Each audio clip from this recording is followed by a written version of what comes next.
Et bonjour à tous et à toutes et bienvenue dans cette 17e partie de rétrospective Disney.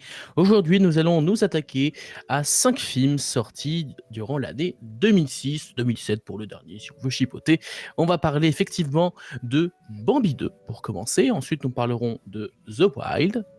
Ensuite, nous parlerons de Cars. Ensuite, nous parlerons de Frères des ours 2. Et enfin, pour finir, nous parlerons du sortilège de Cendrillon. Voilà pour le programme du jour. On a du coup du Pixar, des suites Disney, des projets quelque peu particuliers. On aura l'occasion d'en reparler. Avant de commencer, est-ce que vous allez bien, Cinéphage et Mélanie? Ça va. Ça va. Formidable, ça fait plaisir. Et donc effectivement, on va directement commencer, si vous le voulez bien, perdons pas de temps. Et attaquons directement avec le premier film de cette vidéo, à savoir la suite de l'un des plus grands classiques Disney. Nous allons parler de Bambi et le Grand Prince de la Forêt.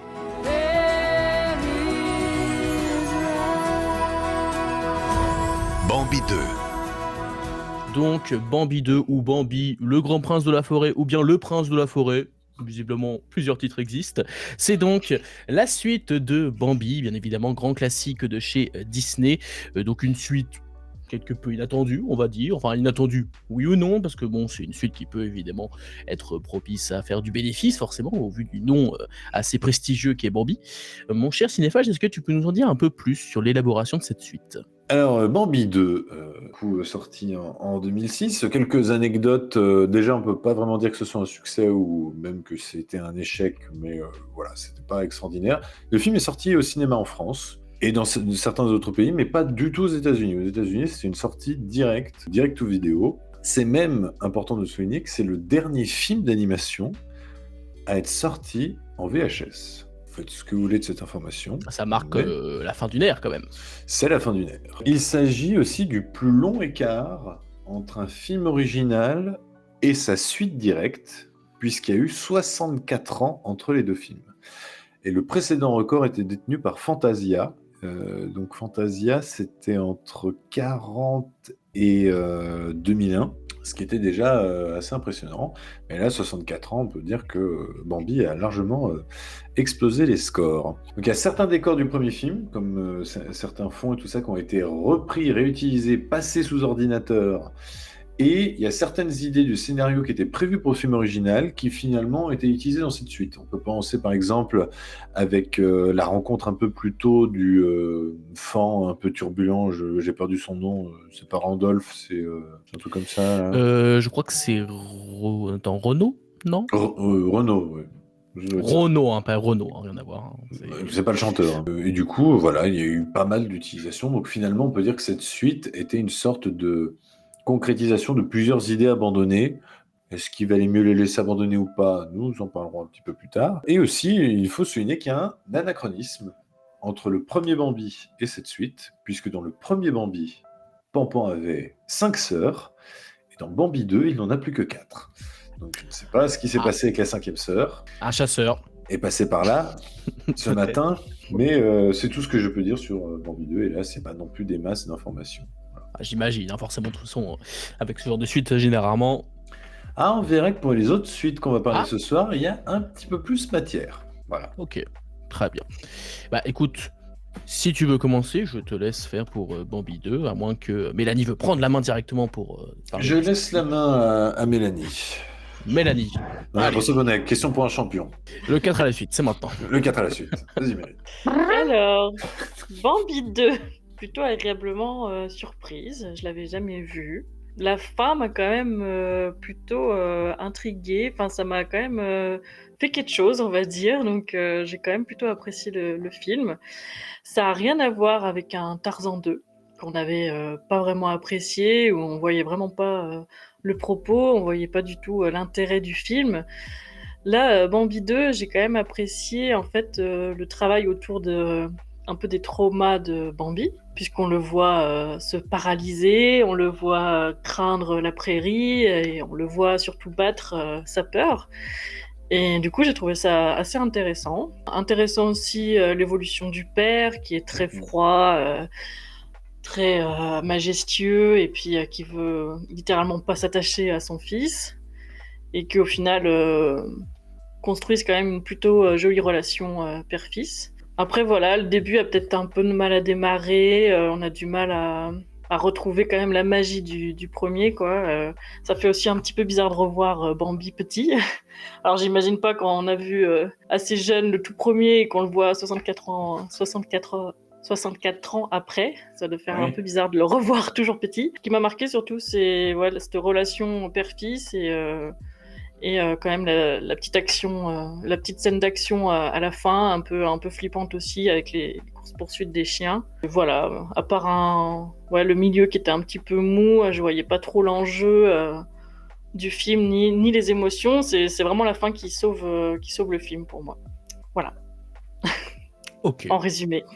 Très bien. Bah écoute, je peux enchaîner si tu veux avec mon avis qui va être, je pense, encore un peu plus positif que le tien, parce que je trouve que dans les suites Disney, je pense que c'est l'une des suites qui a le mieux réussi ce qu'il avait à faire. Dans le sens où c'est l'une des suites Disney qui dénature le moins, je trouve, l'œuvre originale. On sent que vraiment, le film en soi ne sert pas à grand-chose. Le premier Bambi il avait déjà tout, quasiment, pour faire un très grand film d'animation. Mais ce qu'il rajoute ne gâche en rien l'œuvre originale, voire éventuellement on peut vous ajouter un petit peu plus de sympathie pour tel, notamment le personnage du père qui était très en retrait, même si certains pourront dire, et je serais à peu près d'accord, que le fait qu'il soit en retrait, justement, c'était je dirais limite même une qualité du film, parce que ça a rajouté une aura très spéciale au père. Vraiment, tu le voyais que de loin, il avait que quelques répliques avec son timbre de voix particulièrement imposant. Il avait un charisme très fort. Ta mère ne reviendra pas. Voilà. D'ailleurs, cette phrase qui ouvre le film, Bambi 2, Oui. directement, on te remet le petit coup de... Spoiler alerte. Voilà, au cas où. Je tiens à noter d'ailleurs que le doublage français de ce film, notamment du père, est très très bon. Le doubleur, je me trompe peut-être, je crois que c'était le même qui double par exemple Denzel Washington ou Russell Crowe. Il me semble que c'est la même voix française. À vérifier, mais je crois que c'est la même. Tu veux savoir qui c'est qui fait en VO le prince ? Vas-y, dis-moi. C'est Patrick Stewart. Oh ouais. Ah ouais. Ouais, c'est pas mal. Ouais, c'est pas mal.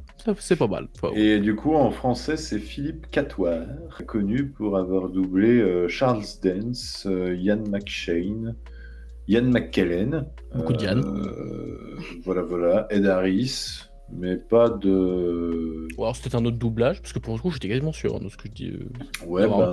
Non, mais c'est pas grave de se tromper. Ça arrive à tout le monde, écoutez. Je ferai mes recherches chez moi, ça se trouve, peut-être que je tenais le bon bout. Je ne sais pas. Le bambou, ouais.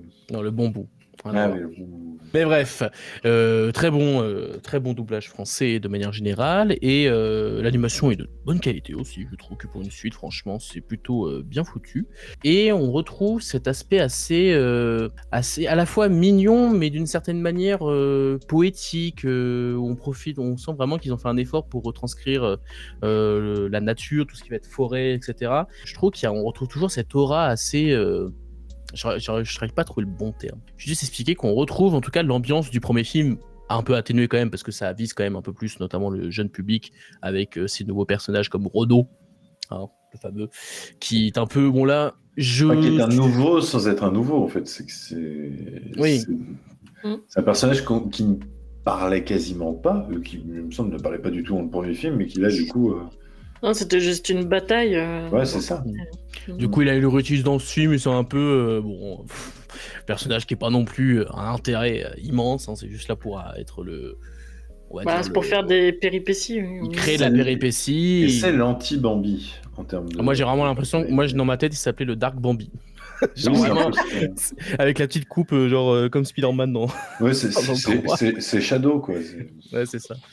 Donc ça m'a fait un peu penser à ça. Mais bon, c'était plutôt efficace, et je pense qu'effectivement le cœur émotionnel du film, c'est la relation entre Bambi et son père, qui pour le coup est très bien retranscrite. On a de très bons dialogues, et là encore, même dans le père, même si on lui rajoute beaucoup de dialogues et beaucoup de scènes avec son fils, ça ne dénature pas pour autant, je trouve, ce qu'on connaissait du personnage, qui fait que pour moi c'est une bonne suite qui est cohérente, qui arrive à apporter son petit truc en plus, qui marche plutôt bien. C'est pas un film que j'ai trouvé révolutionnaire non plus, on est loin de ça, clairement. Même si le film visait avant tout le marché des États-Unis et donc le marché plus vidéo, donc c'était pas un calibre, genre une grosse sortie, vraiment un gros Disney. Je trouve qu'ils ont quand même mis des efforts là-dessus, ce qui fait que parmi les suites Disney direct ou vidéo, je pense qu'on peut clairement considérer que ça fait partie des meilleures, dans le sens où c'est l'une des plus cohérentes, l'une des mieux animées, l'une des plus agréables en soi à regarder.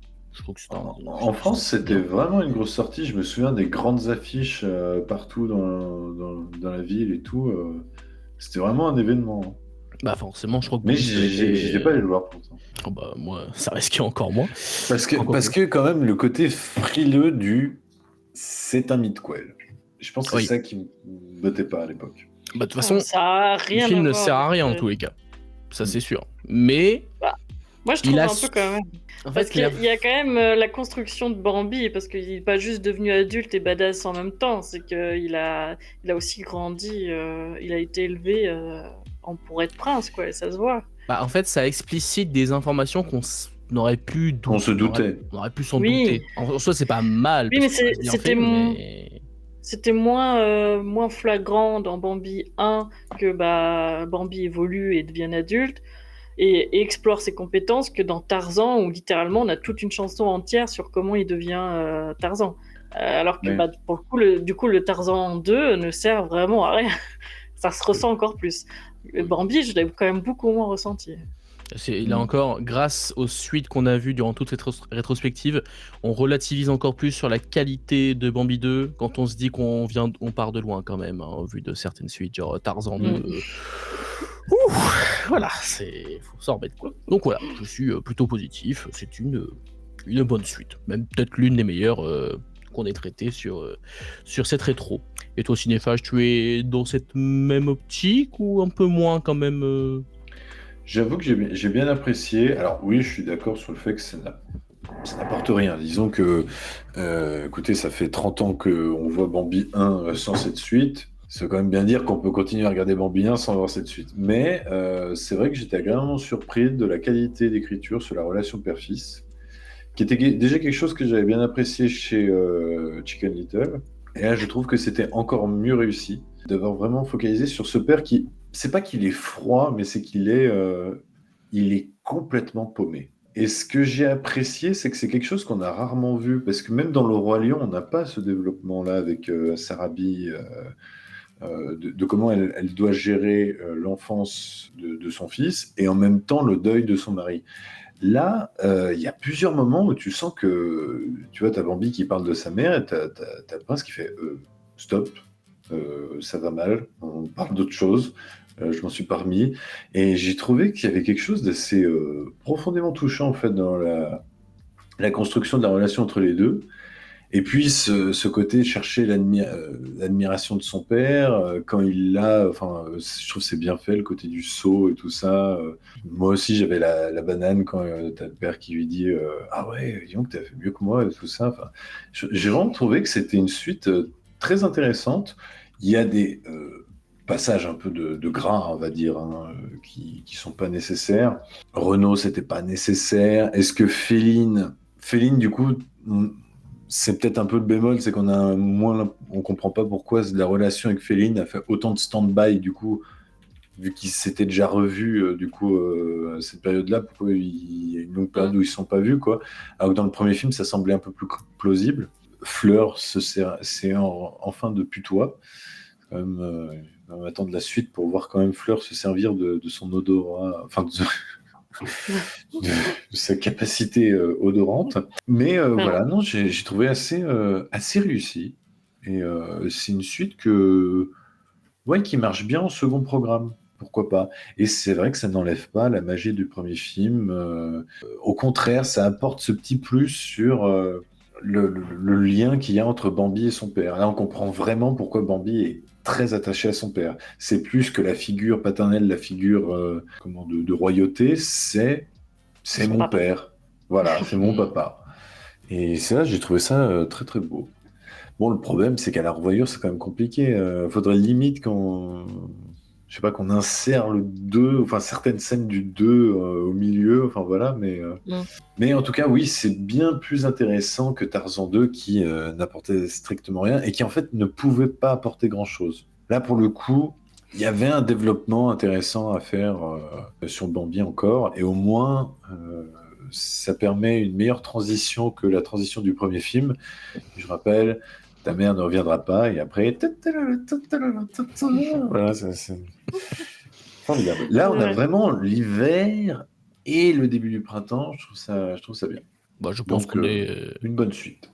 tous à peu près d'accord sur le fait que c'est une suite plutôt qualitative, en tout cas bien meilleure que certaines suites dont on a eu droit précédemment, et Ouais. peut-être dont on va parler après, même s'il nous reste, vous allez voir, il ne reste presque pas de suite d'ailleurs, Non, direction c'est vidéo. la fin. On est sur les dernières. Mais j'ai quand même l'impression que les derniers crus sont quand même... On sent qu'il y a eu beaucoup de progrès de fait quand même, je trouve. Depuis Bossu, oui, ou Ouais. Jafar. On part de même. loin. Je trouve quand même qu'on sent qu'il y a quand même des gens qui en avaient quelque chose à faire Oui. de ces suites-là et qui essayaient vraiment de proposer quelque chose en plus. De toute façon, ils ont pris de l'expérience déjà de base, donc en plus, même dans les techniques d'animation, je pense que ça peut aider à... Même l'animation, je veux dire, on va parler ce soir de Bambi 2, Frères des ours 2 et Cendrillon, sont des films qui, en termes d'animation, sont tout à fait corrects et Tout à fait correct. un petit peu en deçà des originaux, mais vraiment, il faut aller dans le détail, quoi. Même si Bambi 2, je trouve que c'est celui qui ressort le plus des trois suites dont on parle ce soir. Je trouve que pour le coup, vraiment, ils ont... Et en termes de pourtant, qualité.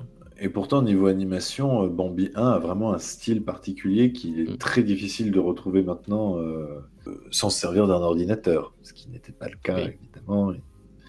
Facilité. Ouais, Voilà.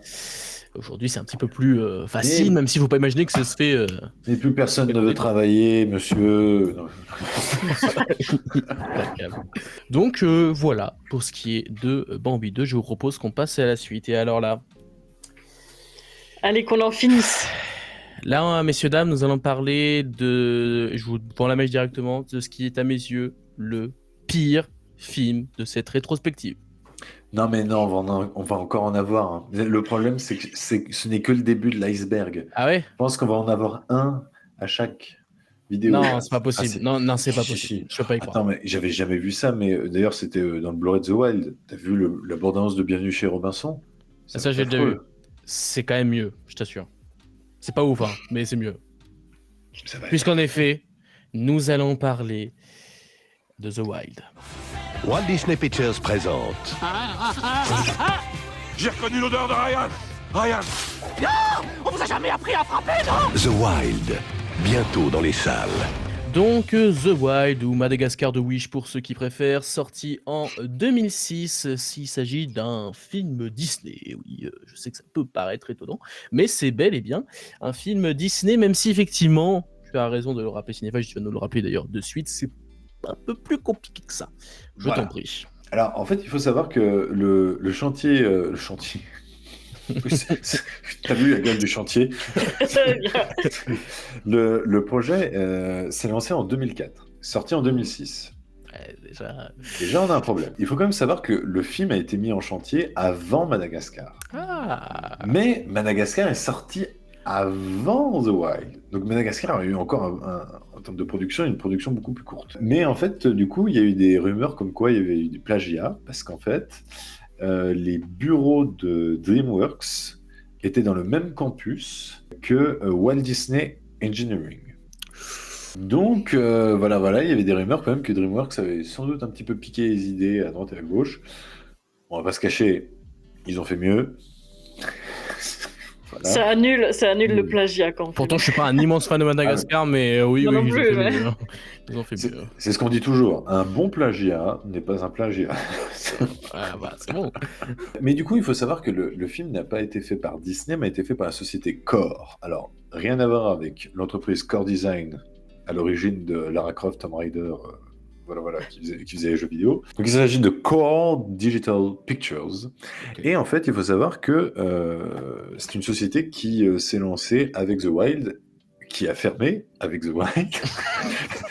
Elle a fermé en 2010. Ils n'ont fait qu'un seul film, c'est The Wild.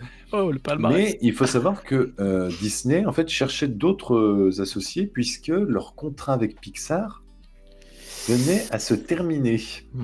Est sorti The Wild. The Wild a été un four, a été aussi un succès dans l'ignominie et a été mis au pugilat. Et donc du coup, Disney s'est dit, bon bah, il n'y a plus qu'une seule solution, on rachète Pixar. C'est pour ça que, on en reviendra après, que que Cars a été le dernier Pixar indépendant avant le rachat par Disney. Et que ça devienne des Disney Pixar plutôt que des Pixar Disney, ce que je retrouve un petit peu... Bah, disons qu'en fait, c'était pas des films Pixar distribués par Disney, c'était des films d'une firme de Disney, donc Pixar. Donc c'était ça la différence. Mais voilà, donc le but était vraiment de supplanter Pixar. Et il suffit de 2 minutes, même moins, pour se rendre compte que la tâche n'allait pas du tout être accomplie. Et donc voilà, le film a bidé, le film a beaucoup moins bien marché que Madagascar, et Core a fermé du coup en 2010. Bel élan de soutien et d'endurance, puisque ça veut quand même dire qu'en 4 ans, ils n'ont rien fait, mais que la société n'avait pas fermé. Ça devait être marrant dans les bureaux, je sais pas. Peut-être qu'ils jouent à Pong. C'est vrai qu'il n'y a même pas du coup de projet en cours, du coup, non? Rien du tout. Bon, bah, Tu testes les ordi, voilà. Est-ce qu'ils pensaient Dans peut-être 4 faire ans. un plagiat de Kung Fu Panda avec, je sais pas, Karaté Ours c'était peut-être la solution, c'est pour se dire, tiens, ils nous ont plagié, autant faire la même chose. ah, pourquoi Mais pas. non, ils n'ont pas fait. Très bien. Bon, bah écoutez, je vais me lancer pour ce... Vas-y, lance-toi, mais pas trop Allez. fort. Pas trop fort. De toute façon, je suis quelqu'un de très calme, donc tout va bien se passer. Merde. Bah, comme dit en introduction, je pense très honnêtement que c'est le pire C'est de la film merde. que j'ai vu dans cette rétrospective, et au-delà de ça, l'un des pires films que j'ai vu de toute ma vie. Voilà, je pense que c'est assez objectif de ma part. Ah, il est pas complètement... Il fait ouais, c'est nul, mais il y a pire.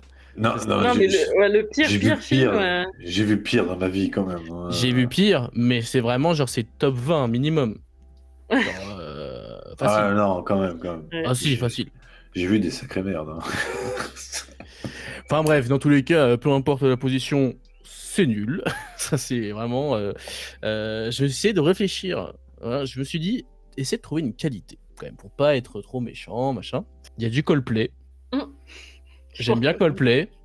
Et on a fait le tour des qualités. C'est que vraiment, j'ai réfléchi, je me suis dit, est-ce qu'il y a une blague qui t'a fait rire? Je crois pas, de tout le film. Peut-être une, grand max, mais vraiment, je crois pas. L'animation, quand tu sais que 1 an après, t'as Ratatouille qui sort, je trouve que c'est un scandale d'avoir une animation de qualité. Alors évidemment, peut-être que les conditions de travail, que les conditions de machin étaient différentes, n'empêche que... La tête du serpent, mon dieu. Ah, moi, c'est pas la tête du serpent qui m'a le plus traumatisé. C'est le koala. Ah oui, Non, aussi. Le koala, il est moche. Et les pigeons, Oh, les non, pigeons. non. Mais ils sont tous moches. Ils sont tous moches. Le bébé lion, enfin le jeune lion, tu fais. Ah si, je viens de trouver une qualité. Le doublage français est comme d'habitude plutôt qualitatif. Et là, en l'occurrence, le lion est doublé par le doubleur habituel de Denzel Washington, j'en suis sûr. Oui. J'en suis sûr. Ce qui joue du coup sans son. Et le lionceau, c'était pas celui qui double Harry Potter en français? Je crois, oui. En tout cas, moi, ça m'a semblé l'être. Moi, ça m'a semblé laid, en tout cas, mais. Non, mais la voix. On parle de la voix, juste la voix. Ah je vais vous dire ça. Est-ce que c'était. Oui, c'était Kellyanne Blanc, ouais, tout à fait. Et le koala, c'était Didier Gustin, la voix de Cusco. Ah ouais, Et pas bah, reconnu. vous voyez, The Wild tue nos talents français. Voilà. Et l'anaconda, c'était Roland Timsit. Mais c'est. Attends, mais c'est le frère de. C'est le... Non. C'est Attends. vrai. Attends. Non, attendez. On a un scoop là, Attendez. attendez. Même le casting VF, il a aucun sens. C'est génial. C'est vraiment Non. Bon, C'est tant un pis. autre Timsit. un autre difficile. Ah. Bon, dans tous les cas, le doublage français fait ce qu'il peut avec ce qu'il a, et je trouve qu'au moins, ça sauve peut-être 2-3 répliques quand même. Allez, on va dire ça. J'essaie de m'efforcer d'être sympa, hein, faut que vous compreniez bien. C'est bien. Oui. J'essaie. Sinon, bah, du coup, l'humour n'est pas drôle, et surtout, je trouve que c'est l'un des films les plus de mauvais goût que j'ai vu depuis un long moment, dans le sens... Enfin, mauvais goût serait peut-être pas mon terme, mais ça fait vraiment daté, quoi. Ça fait vraiment boomer. Vraiment, mais tout fait... Même, déjà, le sound design. T'as tout le temps des bruits de gags, les bruits un peu à la Looney Tunes qui font... avec plein de bruits pour accentuer chaque action. Mais genre tout le temps. Pour chaque action, ils te mettent un bruitage. Et ça rend déjà le film très, je trouve, insupportable à ce niveau-là. Parce que du coup, ça dose pas. Ce qui marche avec ces bruitages, c'est quand c'est dosé, quand ça a un moment précis. Enfin bref, Quand c'est tout le temps, je trouve que ça marche pas des masses. Donc déjà, ça me plaît pas trop. L'animation, on l'a déjà dit, c'est moche. Là-dessus, il n'y a pas de souci. Notamment, Si, il y a un souci. je trouve que la scène, quand ils arrivent dans New York, avec la musique de Coldplay, du coup, au moins c'est agréable pour les oreilles, parlons du fait qu'ils sont tous émerveillés dans une rue où il y a personne. Je me rappelle pas. Regardez bien la scène, il n'y a personne dans la rue. Il n'y a même pas de voiture. Il y a quoi? Il y a 3 voitures, grand max. Ah, c'est que nos close-out. Hein. Et vraiment, c'est The Last of Us. C'est terrible. Vraiment, c'est terrible. Mais bon, voilà, c'est... Non, mais en fait, c'est que t'as du mal à voir des personnages qui sont émerveillés par New York en disant mais tu y vis. Je sais que tu n'as pas quitté le zoo, mais je veux dire, les gratte-ciel, tu y vois depuis le zoo. Je veux dire, Non, mais je pense que c'est Coldplay qui les a... Ils ont fait, oh, j'ai même oublié la chanson qu'il y avait de Coldplay. Mais, je sais qu'il y avait c'était Coldplay. Clocks, je crois. Ah, Clocks, en plus, c'est de la bonne. Ouais. Salaud. Ouais, et du coup, l'animation, c'est pas possible. Le scénario, bon... C'est un peu prévisible. Bon, déjà, c'est prévisible, mais bon, ça, ce serait pas très grave. Bon, allez, Mm. soyons fous. Bon, c'est déjà grave, mais voilà. Mais sur la fin, notamment, c'est quoi ce délire avec le koala qui devient roi, là? Non, mais vous avez pété un boulon, ou quoi? Non, mais... C'est que tu dis que le plagiat, quand même, parce que dans Madagascar, c'était C'était le zèbre. Ah oui. Non, pas le zèbre, le... Non, Le c'est qui? lémurien qui est le roi. Le lémurien qui était le roi. Oui, le Avec lémurien. Avec Move It, Move It. Ça me rappelle des souvenirs, là. Non, mais c'est vrai que tu dis, ouais, il y a quand même beaucoup de choses de parenté. C'est un Madagascar du pauvre, et en plus de ça, c'est une parodie honteuse du Roi Lion. Ce qui est fou, c'est vraiment chaque tentative de créer un peu du drame ou de l'évolution entre les personnages. Mais en fait, vu que tous les éléments, animation, ligne de dialogue aussi, parce que c'est rare qu'il y ait des dialogues bien écrits dans ce film, enfin vraiment tout fait forceps, c'est terrible.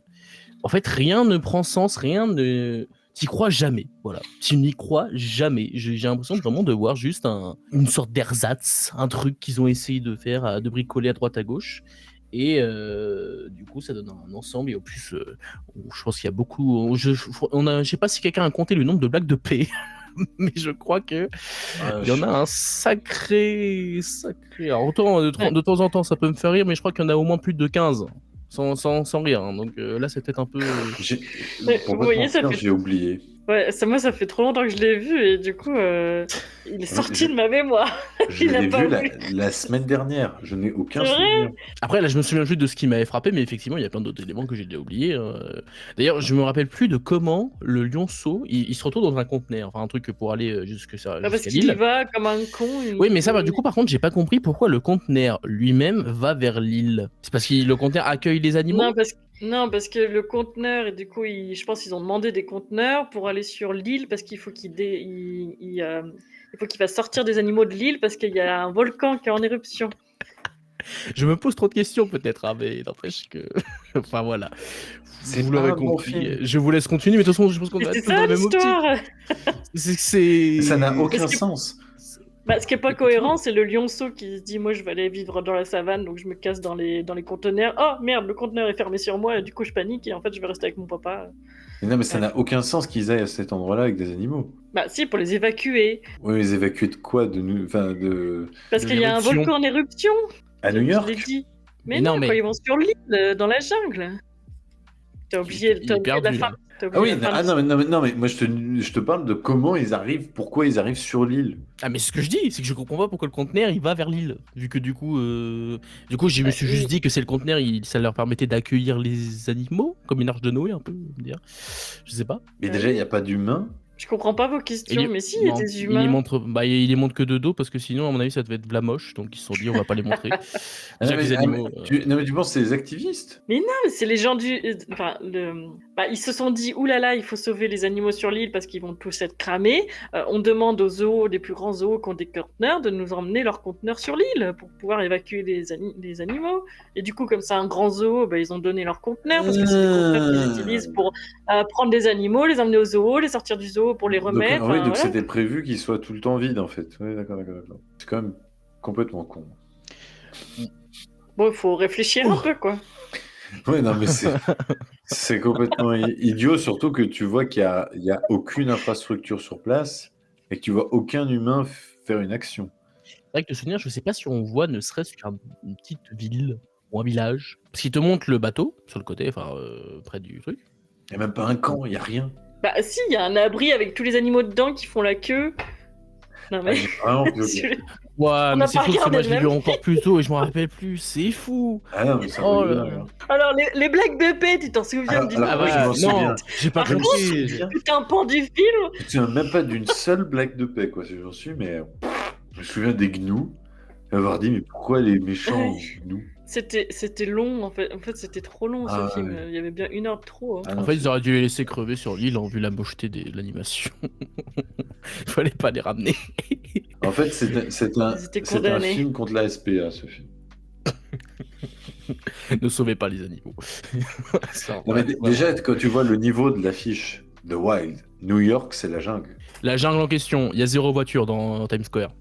0. Oui, ils se perdent pas longtemps dans New York au final. Ça dure La pas jungle de longtemps. Ce qui est plus long, c'est les gnous là. Pfiou. Les gnous. Bon, on est obligé de parler un par un. Pas ou- Non, obligé. je crois qu'on a un peu tout dit, parce qu'à vrai dire, vu que j'ai aucun souvenir. Bah en fait, il y a pas grand chose à dire à part que c'est nul. Genre c'est... je sais pas, c'est... Si, on peut parler que, quand même, on vient de parler d'un film où la relation père-fils est plus vraiment très bien écrite, et là, on arrive à un film où la relation père-fils, mais t'as chier. Où le père est un con, en fait, a menti à son gosse en disant qu'il était extraordinaire, en fait que non, c'était C'est un plouc. pas du tout. Mais ils sont superficiels tous les deux. Voilà, Je trouve que c'est hyper et à la superficiel. fin, ils sont contents de retourner à New York. Et à la fin, Dans il le danse zoo. sur le bateau et tout le monde croit que c'est gênant et son fils il lui dit continue papa, c'est super. Voilà, c'est tout ce qui se passe à la fin. Il n'y a pas d'humain sur le bateau, d'ailleurs, au retour. Non.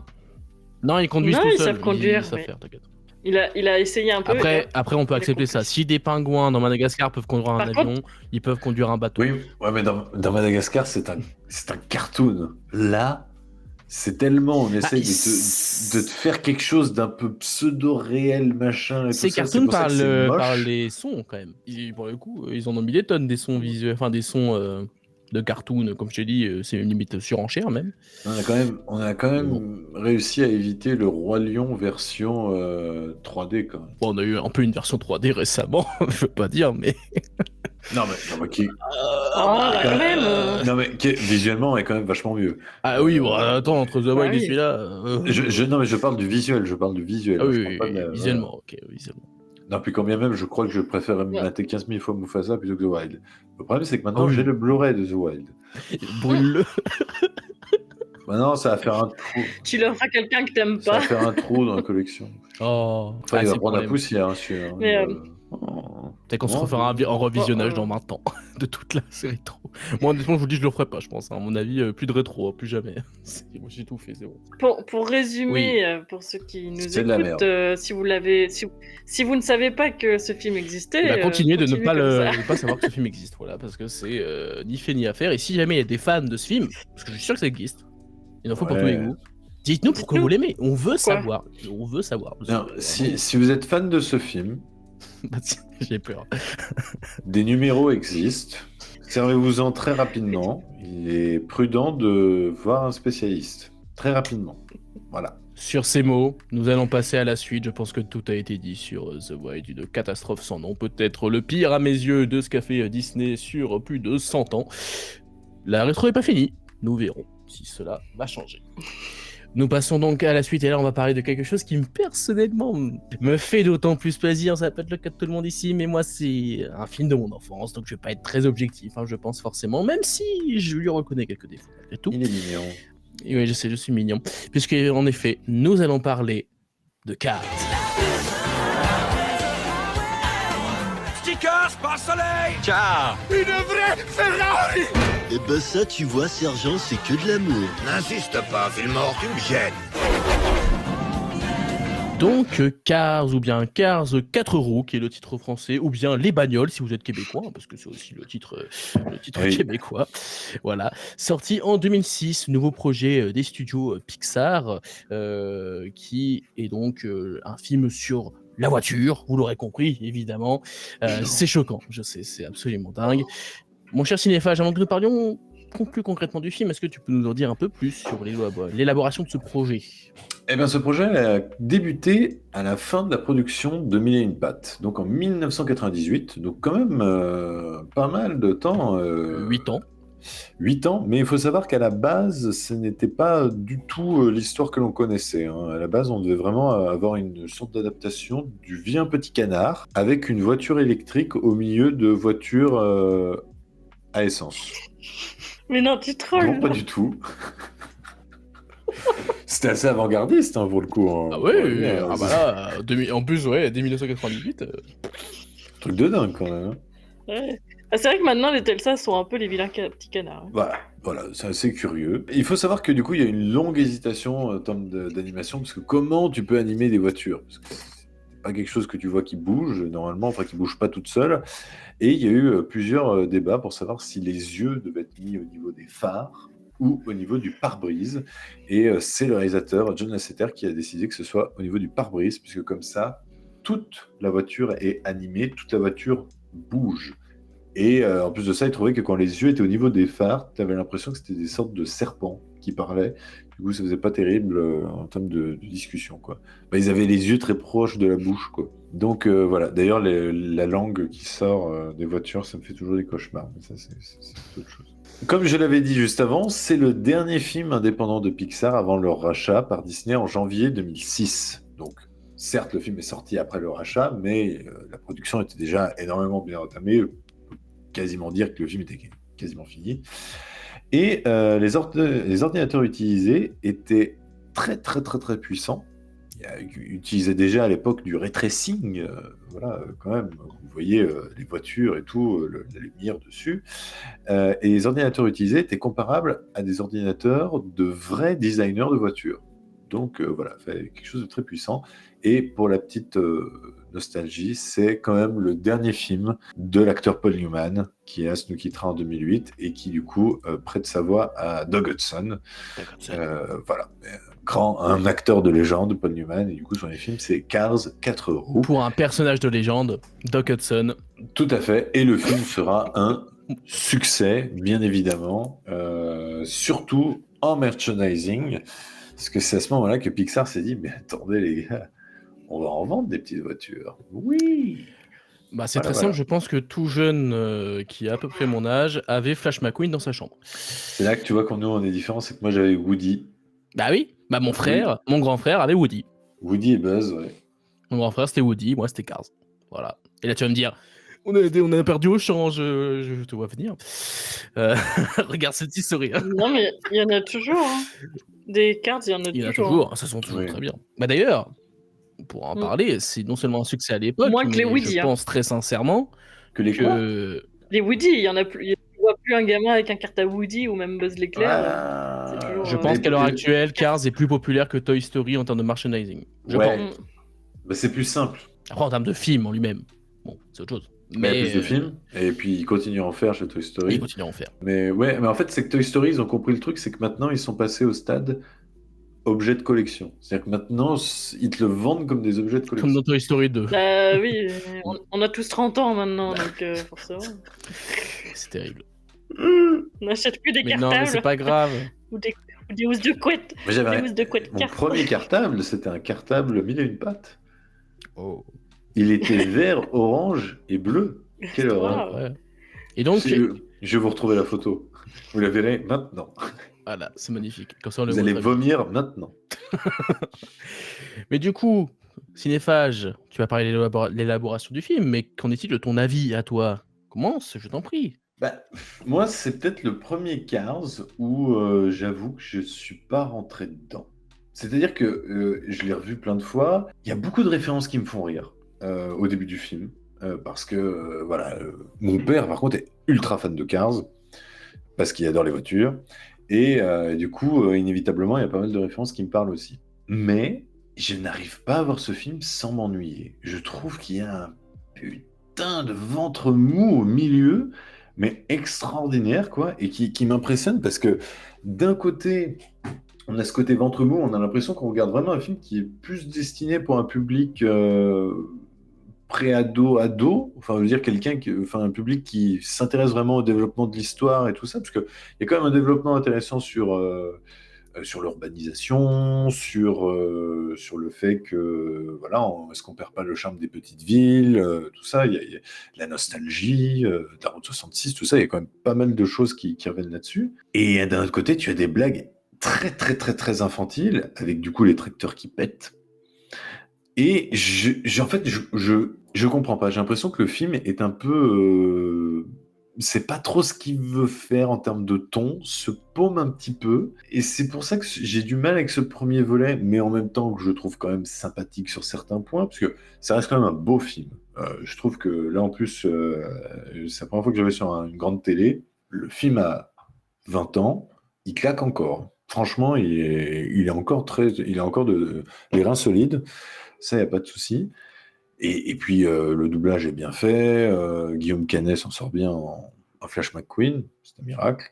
Et franchement, voilà, je passe un bon moment, mais je trouve quand même que le film est vachement ennuyeux. Surtout quand on sort d'un Indestructible qui, sur la même durée, te sort un rythme, mais nickel. Et Cars, on a l'impression que le moteur ronronne, mais ça démarre jamais vraiment. Quelle belle métaphore pour finir. Franchement, c'est magnifique. Et Mélanie, de ton côté, tu es tout aussi partagée ou au contraire, tu l'aimes bien ce film quand même?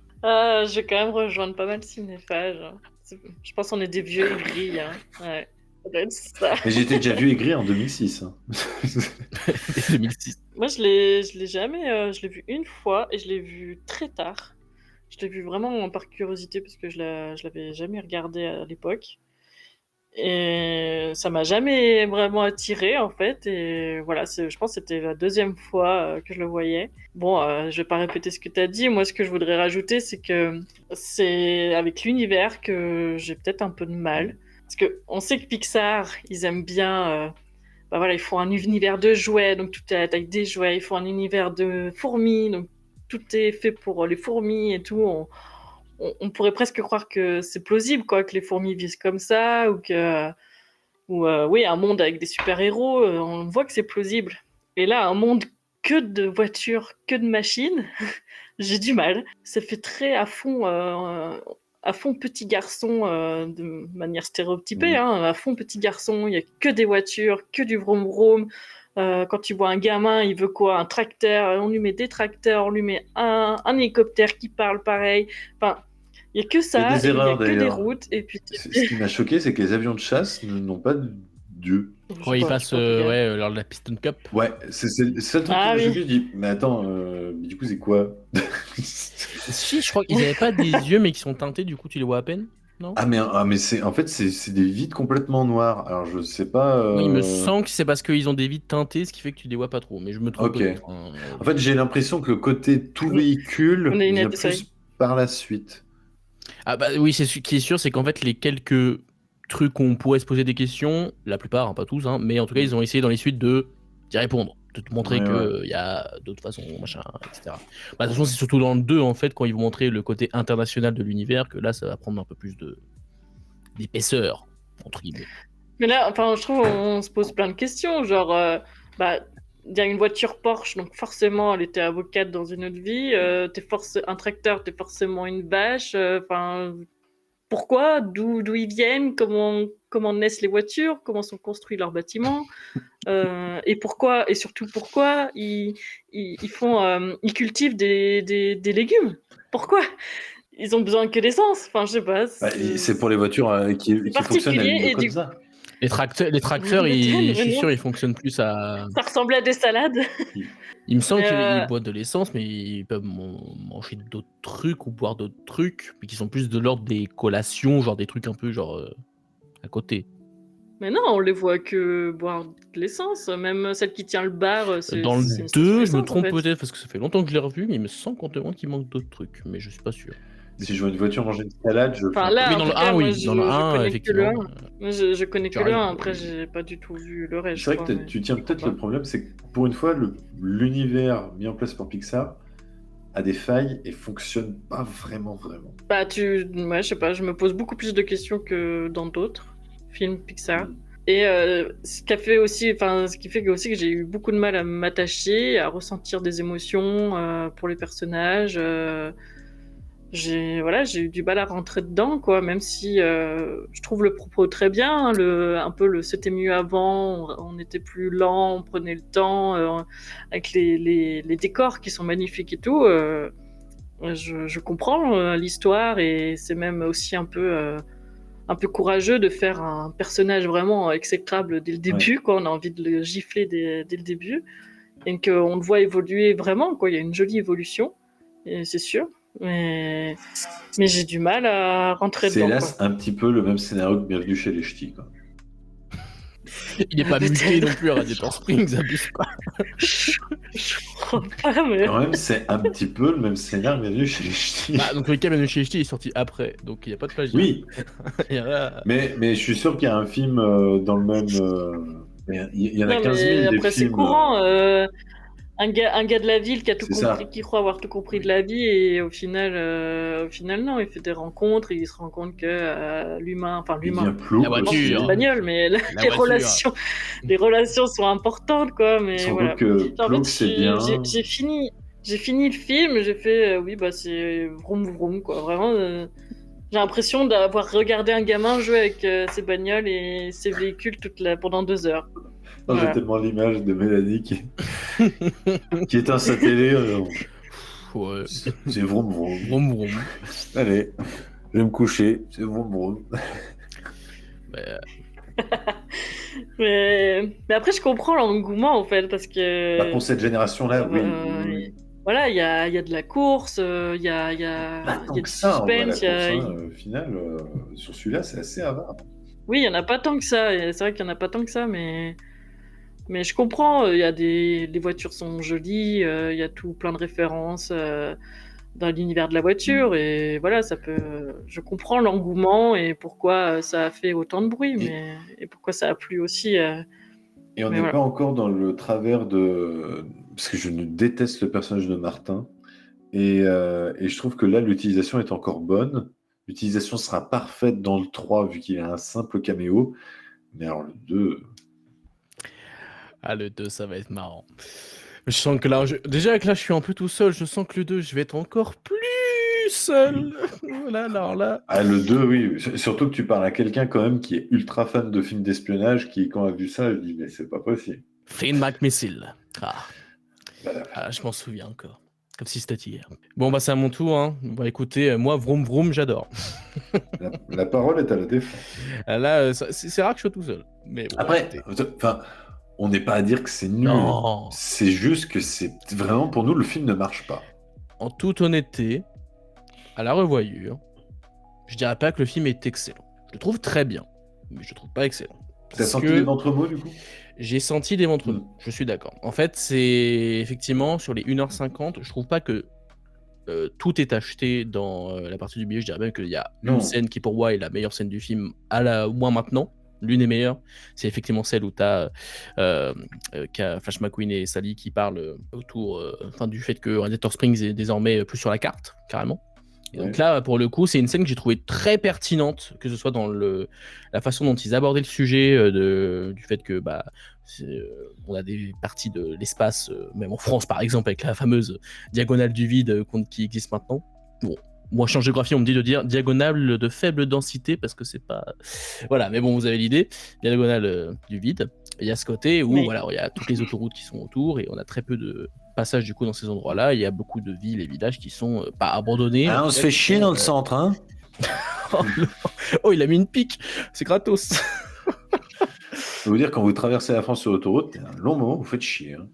En soi, Cars est une belle représentation d'un rythme d'autoroute.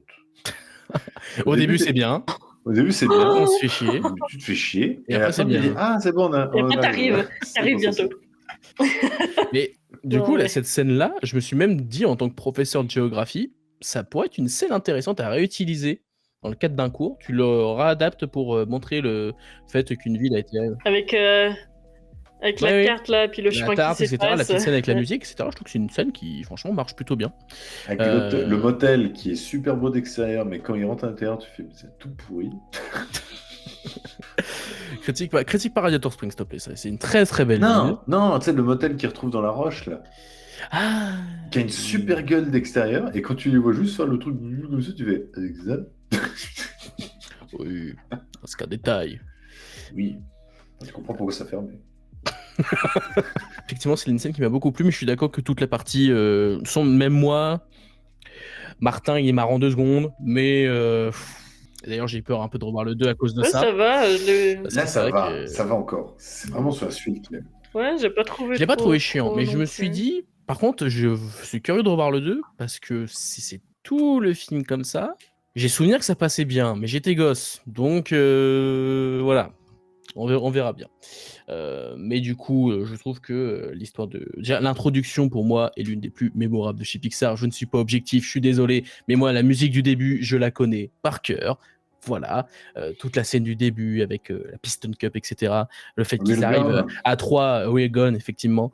Ils arrivent à 3 en même temps sur la même ligne d'arrivée, enfin sur la ligne d'arrivée, etc. Pour moi, c'est mythique comme scène. Je me rappelle du moindre détail, vraiment, Avec cette langue qui. avec cette langue. Avec cette langue. Et aussi, je pense que mon amour du film est bien aidé par le fait que moi, j'ai grandi aussi en grande partie dans la passion automobile. Mon père est très très fan de F1, de MotoGP, Automoto tous les dimanches. Je vous le dis tout de suite, c'était tradition. On a le même père. Voilà. Donc là-dessus, on est raccord. Et du coup, forcément, je suis déjà pas mal attaché à cet univers. Donc tous les termes de rookie, les termes du gars qui est un petit peu l'expert de la course, le rival qui est toujours à côté. Qui est un peu le deuxième dans l'écurie généralement, on va dire, en F1. Ça fait penser à un Bottas par exemple, ou un truc comme ça.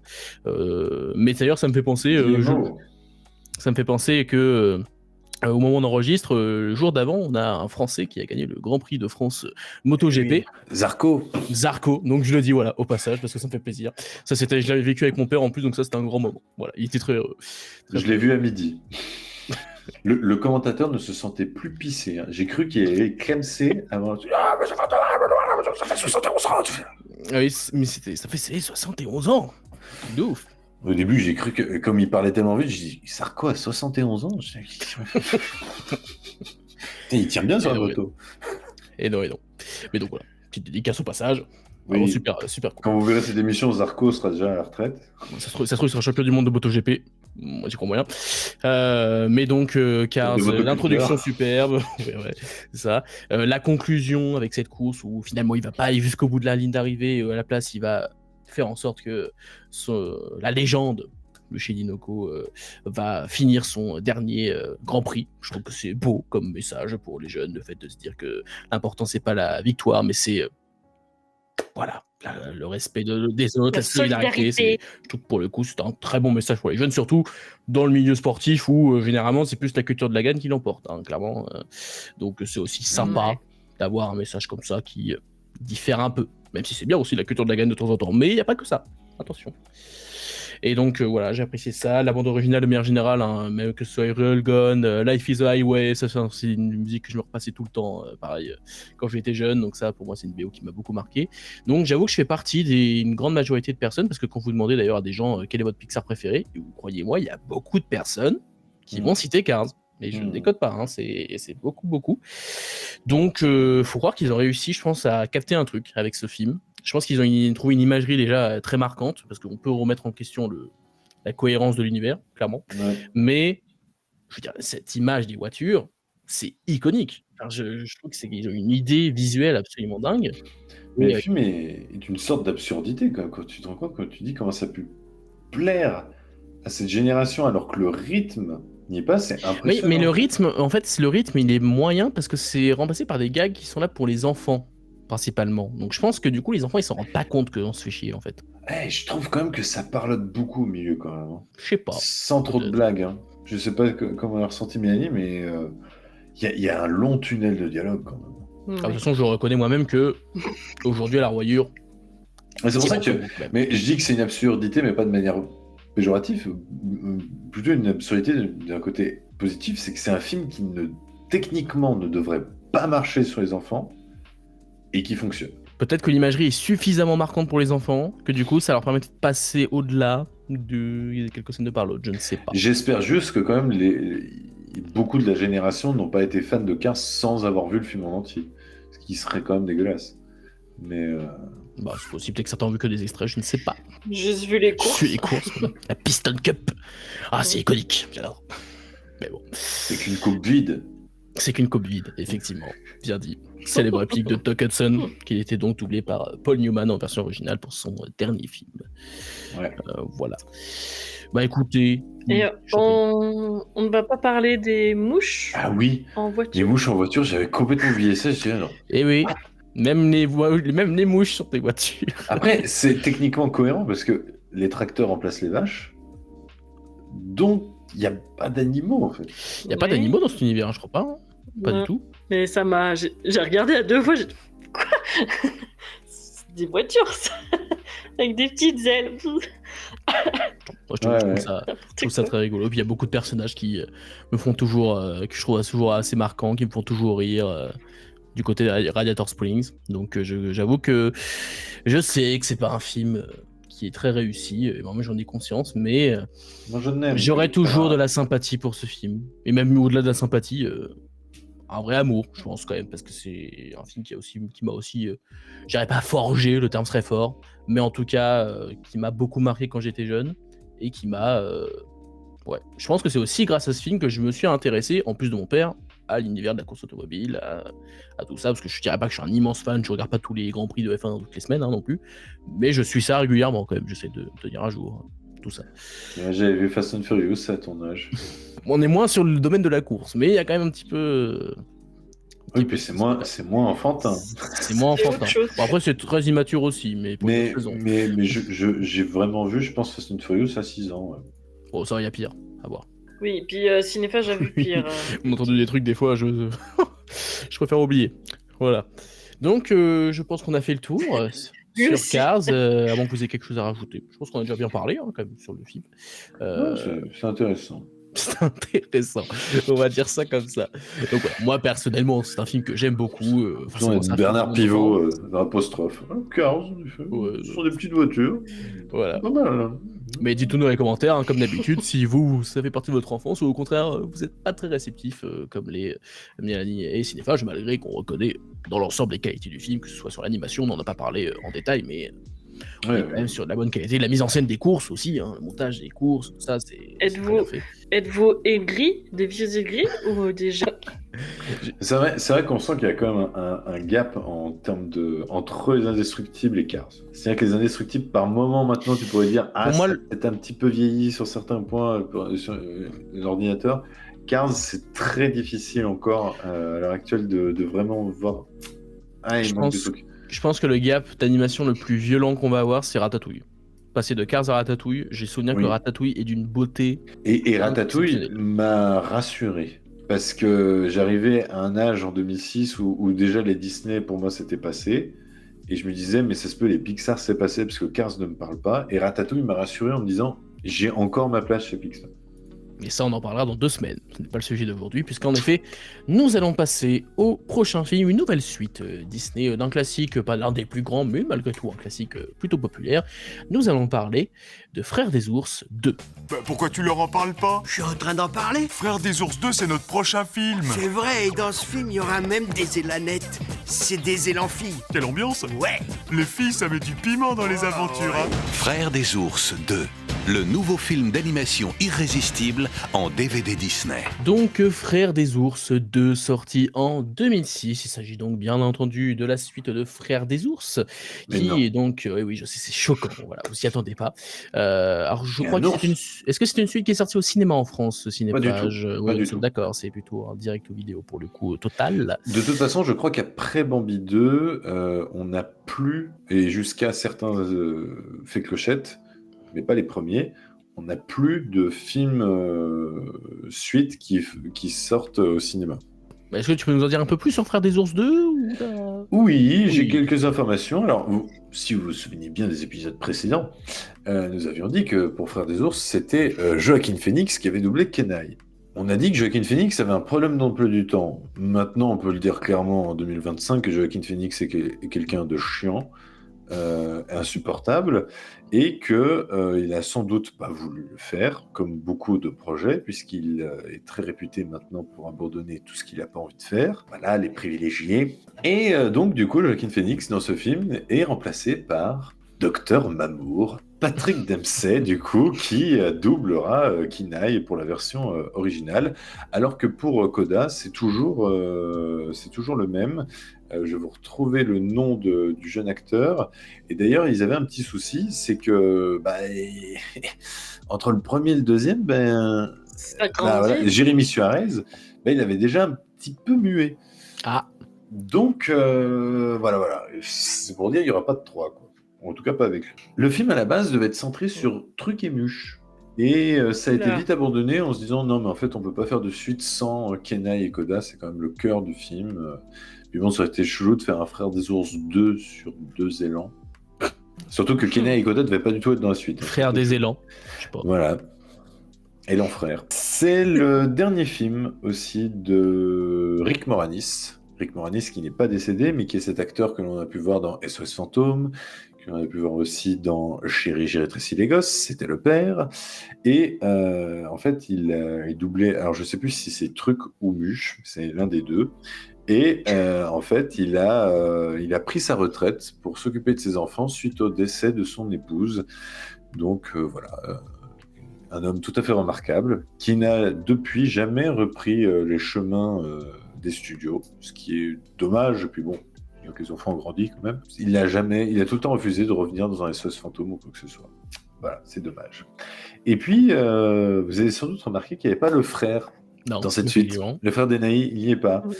Il n'y a même pas leur village. Voilà, mais en fait, le frère a été coupé tout simplement par respect de l'interprète original du frère d'Enaï, qui, entre le premier et la sortie du 2, s'est suicidé.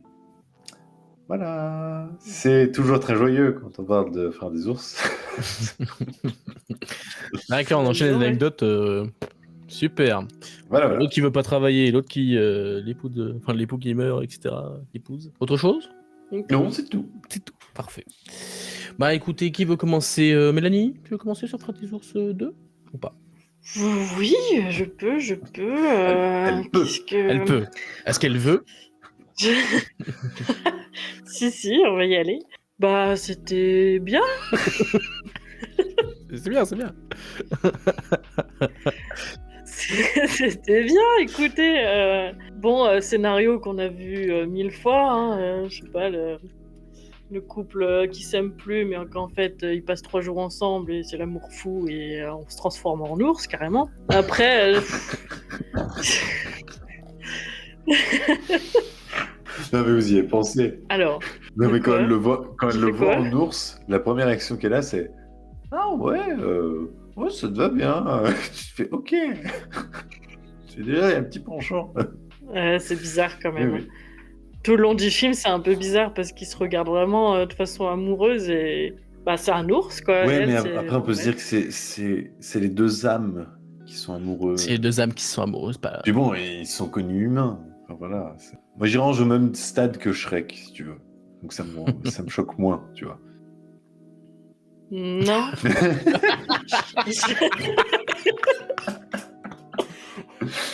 Longue réflexion. Non. Mais pourquoi non? Shrek est humanoïde. Là, c'est un ours. Oui, mais... Enfin, voilà, ils sont... Enfin, bref. Je veux pas être raciste envers les ogres. Déjà, les ogres n'existent pas. Voilà, mais alors que l'ours, oui. Mais là, l'expression « je choisis l'ours plus que l'homme » prend tout son sens. Je connais pas cette expression. Vous connaissez pas? Explique-nous. Alors, faut pas tuer l'ours avant de... toutes les filles qui nous écoutent connaissent quand même. C'est un truc... quand il y a un gars qui dit encore une connerie de masculiniste, on dit je choisis l'ours quoi, parce que on a demandé à des femmes dans la rue qu'est-ce qu'elles préféraient tomber si elles étaient seules, elles préféraient tomber sur un ours ou sur un homme. Et la totalité des femmes répondent qu'elles préfèrent l'ours parce qu'au moins ils demandent pas comment ils étaient habillés si elles se font agresser. C'est dangereux parce que l'ours il peut les attaquer. Oui, l'homme va pas te bouffer. Enfin. Oui, mais bon, l'homme peut faire pire. Oui. Préfère mourir qu'autre chose. D'accord. Je sais pas quoi dire de plus, à part que bah, forcément c'est un 2, il est moins bon que le premier, que on trouve une excuse, faut trouver sa moitié, c'est le printemps, chacun trouve sa chérie, mais non, moi je serais un célibataire endurci, bah, lui a pas fallu 2 jours. Et c'est encore, j'ai trouvé encore un moment, enfin c'est encore un film pour maltraiter Koda, quoi, le pauvre, franchement il me fait de la peine. Il est abandonné de toutes parts, sa mère est tuée dans le premier, et puis là... Bah si, bah t'as quand même l'autre qui dit bah c'est vrai que j'aimerais mieux revenir humain et Non, pouvoir alors, être avec la fille non, que il vivre dit avec pas Koda, ça quoi. comme ça. Il dit oui, j'y ai pensé. Mais c'est Ah oui, humain. non, Mais ça... justement, c'est ça que j'ai trouvé fort dans le film, c'est qu'à aucun moment il hésite. Tout le temps, il lui dit je choisirai tout le temps Koda. C'est ça que je trouve qui est beau aussi quand même. Bah oui, mais pourquoi ce passage-là? Pourquoi parce que faire juste, souffrir il Koda savait pas qu'il était là. inutilement? Juste, Il savait pas qu'il était là. C'était juste que oui, il a dit humainement oui, j'y ai pensé. Mais c'était voilà comme. Oui, donc vous oubliez que pendant une partie du film, il le laisse de derrière quand même. Oui, mais il est emporté par l'amour, et puis il est quand même derrière, ça va. Enfin, il il quand est pas même- non plus pas ultra loin. Non, je veux dire, la scène où tu pourrais penser, c'est le moment où il lui gueule dessus, mais en fait, c'est que c'est un moment où la blague de Koda commençait à faire du mal à Ah bah là oui, à bien sûr. Nita. Nita. Anita. Merci, j'ai été aidé. Hein, c'était Anita, et non pas Roger et Anita. Enfin, il faut quand même aussi un arc pour Koda en fait, mais j'ai trouvé ça fort que ça confirmait les liens entre eux, quoi. Ouais, je trouve que c'est une redite parce que, enfin, je sais pas.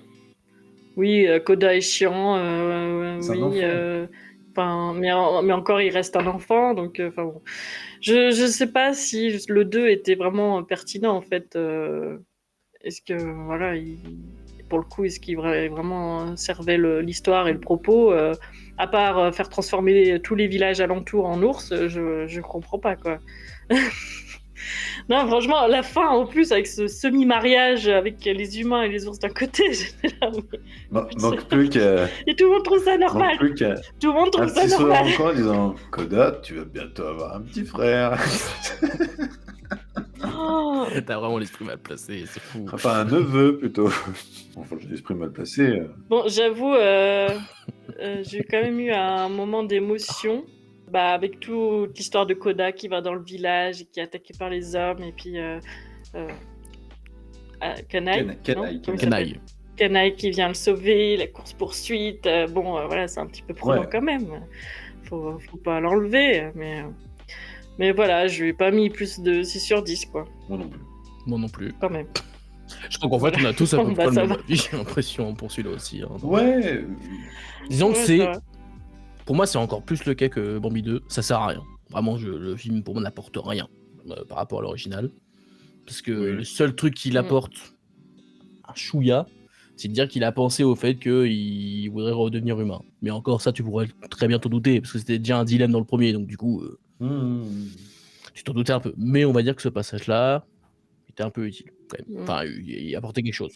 Mais puis, ce que je trouve dommage, c'est que le côté exceptionnel où un humain se transforme en ours parce qu'il a fait une connerie, qu'il doit réparer ça, etc., ça devient au final la foire à bah, si t'as envie, on te le fait, quoi.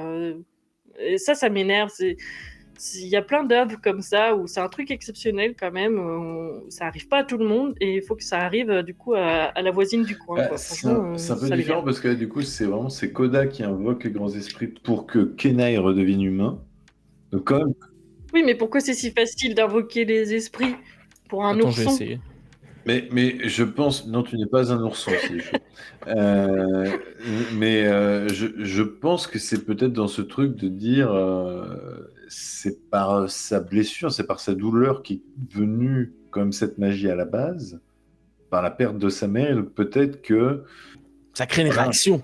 Et Bah, je préfère la version du premier où c'est un truc, il a fauté dans l'équilibre de la nature, il a vraiment fait une merde et du coup il doit réparer le truc et pas juste Kodak qui chouine d'un coup, quoi. Enfin, je sais pas. Bah, de toute façon, Bref. J'avoue que je cherche pas la logique, mais plus la C'est- symbolique.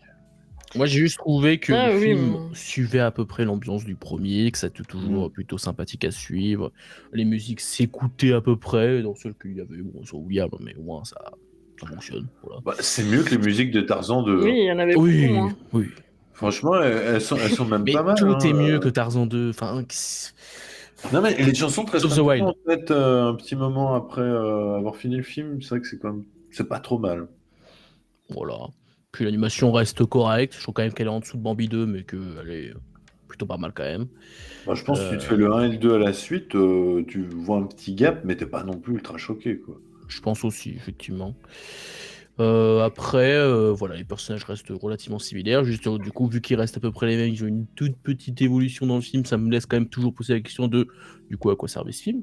À part donner une romance, j'ai envie de dire que j'ai l'impression que c'est le même dans tous les Disney. Et je pense que c'est aussi pour ça que ça va peut-être un peu plus, je dirais pas lasser ou quoi que ce soit, mais en tout cas, ça m'a plus frappé que vraiment le film reprend tous les codes de la suite Disney basique, quoi. C'est vraiment les gens qui veulent le forcer à se caser, les personnages qui évoluent un tout petit peu, on fait croire qu'on leur rajoute des trucs, mais en fait au final ça revient au même, hein, quasiment. Tu revois d'anciens personnages qui étaient normalement secondaires, à qui tu donnes une intrigue un peu plus importante. Généralement tu leur donnes une romance d'ailleurs, Trucmuche en l'occurrence. Trucmuche, génial. Et bah ensuite, qu'est-ce qu'on a d'autre comme ingrédient de la suite Disney à peu près basique? Je crois qu'on a déjà pas mal, hein, déjà. Hein. Ouais, non, parce qu'après, c'est les ingrédients vraiment de la comédie romantique. Oui, après, ça reprend ça, oui. Je dois me marier avec un autre homme. Merde, j'ai oublié d'annuler le premier mariage. Il faut vite que j'aille signer les papiers du divorce au premier époux pour qu'il accède et pour que je puisse me marier avec le deuxième. Et juste au moment où je me marie avec le deuxième, je me rends compte que je vais revenir. Le premier était quand même vachement pas mal. Hein. Ouais. Surtout que maintenant, il y a plus de poils.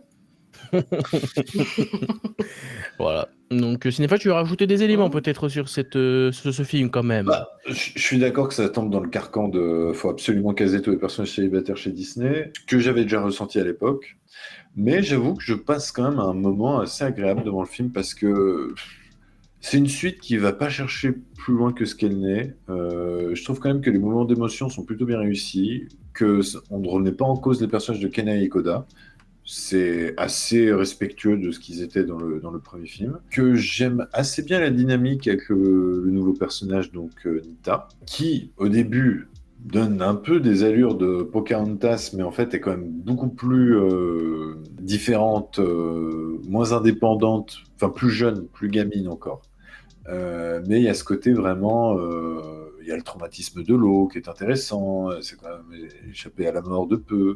Elle va absolument se marier, elle est vraiment très attachée à ses traditions, et finalement, elle va faire le chemin inverse, c'est que du coup, elle va s'émanciper de son village pour plutôt choisir une vie plus sauvage. mais du coup, voilà, on passe un bon moment. C'est l'archétype de la suite correcte, qui fait son bon boulot. Et là, encore une fois, comme je disais avec Bambi, c'est une suite qui passe très très bien en second programme. C'est-à-dire que vous êtes fait le premier, vous vous êtes dit, bon, le 2 est un peu moins bien, mais j'ai envie de rester un peu dans la même ambiance. Bah, vous serez dans la même ambiance, vous ne serez pas déboussolé et vous passerez un moment tout à fait correct. Voilà. Ça va pas plus loin que ça pour moi. Mais c'est déjà bien comparé à d'autres suites de merde qu'on s'est tapé avant. C'est pour ça que je trouve quand même que on voit le progrès qu'ils ont fait en termes d'écriture, en termes de respect de l'œuvre. Je te dis, c'est ça la magie de cette rétrospective. C'est non seulement la magie Disney, mais la magie aussi de relativiser sur la nullité des films. Parce que quand tu vois certaines œuvres, tu te dis, franchement, c'est pas si mal. Il se casse quand même bien les pieds à expliquer pourquoi elle comprend les ours. Alors que un scénariste lambda aurait fait elle lui parle, elle le comprend. Et d'ailleurs, ça donne je trouve à chaque fois c'est assez déchirant quand elle perd la compréhension du langage et qu'elle les voit parler en ours.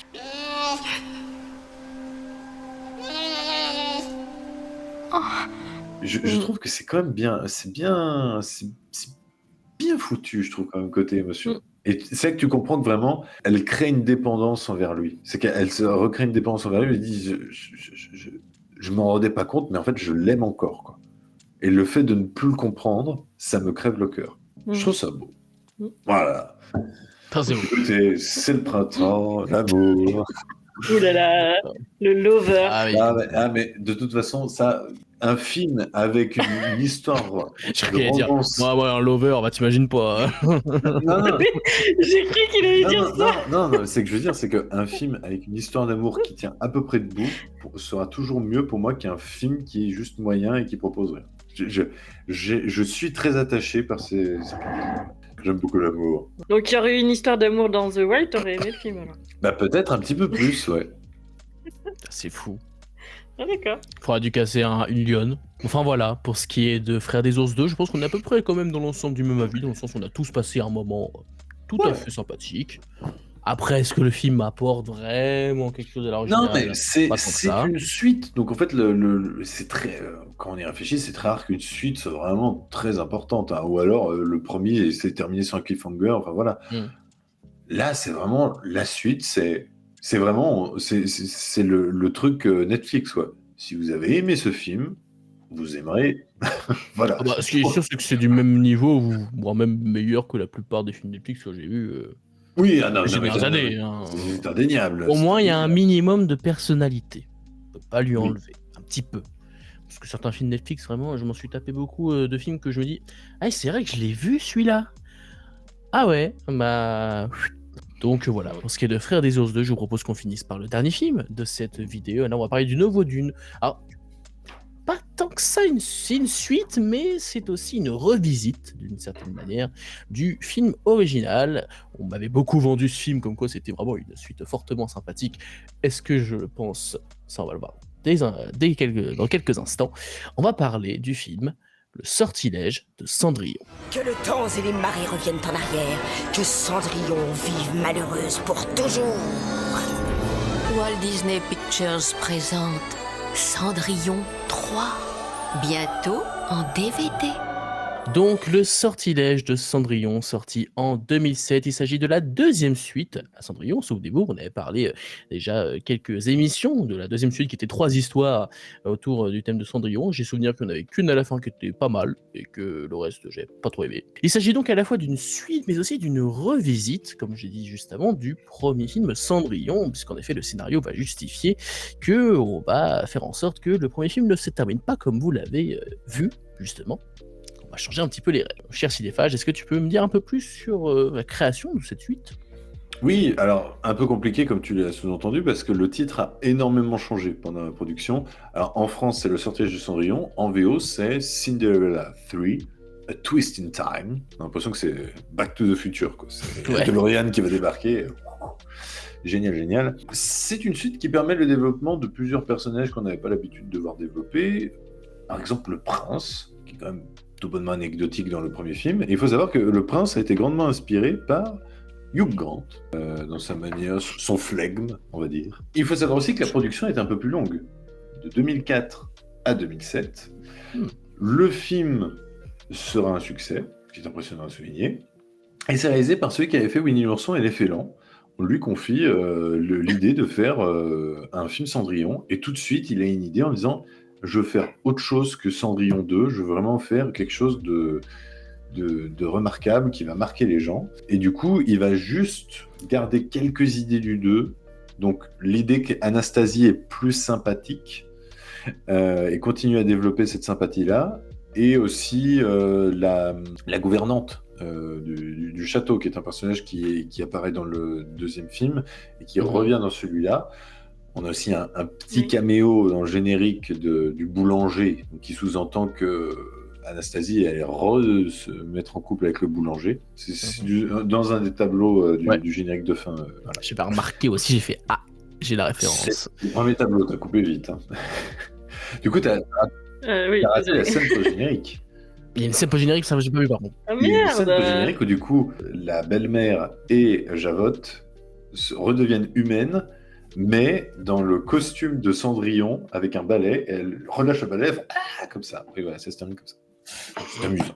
Efficace.